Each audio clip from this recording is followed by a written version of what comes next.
Sa Barangay Masigla, malapit nang idaos ang pinakaaabangang pesta ng taon. Si Risa, 10 taong gulang, at ang kanyang kapatid na si Jojo ay sabik na. Jojo, malapit na ang pesta. Excited na ako sa mga laro at pagkain. Bulalas ni Risa isang umaga. Oo nga ate, gusto ko rin makita ang parada at maglaro sa peryahan, sagot ni Jojo, habang siya'y naglalaro ng saranggola. Habang papalapit ang pesta, abala ang lahat sa barangay. Si Mang Juan, ang tatay ni Narisa at Jojo, ay nangunguna sa paghahanda ng parada. Si Aling Nena, ang kanilang nanay, ay nagluluto ng kanyang espesyal na pansit para sa handaan. Isang araw, habang naglalakad pa uwi, napansin ni Risa at Jojo na may isang matandang lalaki sa tabi ng daan na tila nahihirapan. Tulungan natin siya ate, sabi ni Jojo. Lumapit sila at tinulungan ang matanda. Salamat mga bata.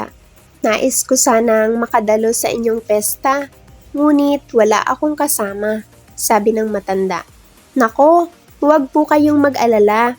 Sasamahan po namin kayo bukas sa pesta, sagot ni Risa ng may ngiti.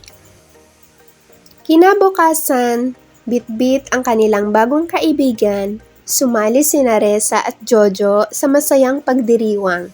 Naglaro sila, kumain at nagsayaw kasama ang buong komunidad. Habang kumakain, lumapit si Aling Isedra sa magkapatid, sabay sabing, "Kayo pala ang mga anak ni Mang Juan, ang dati naming kapitbahay. Salamat sa pag-aalaga sa kanya." Napangiti si Risa at Jojo. Masaya po kami na makatulong at makasama siya sa pesta, sabi ni Ana. Sa pagtatapos ng araw, puno ng pasasalamat ang matanda sa magkapatid. Salamat mga bata. Dahil sa inyo, naramdaman ko ulit ang saya ng pesta at komunidad, sabi niya. Ang 4 na aral sa kwento, una, ang pesta ay hindi lamang pagdiriwang, kundi isang pagkakataon upang magkaisa at magtulungan ang komunidad.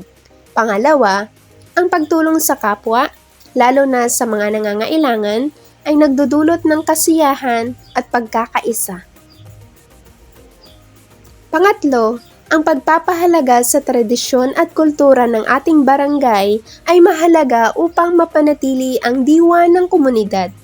Pang-4, sa bawat pagdiriwang, mahalaga ang pagkakaroon ng malasakit at pagmamahalan sa isa't isa.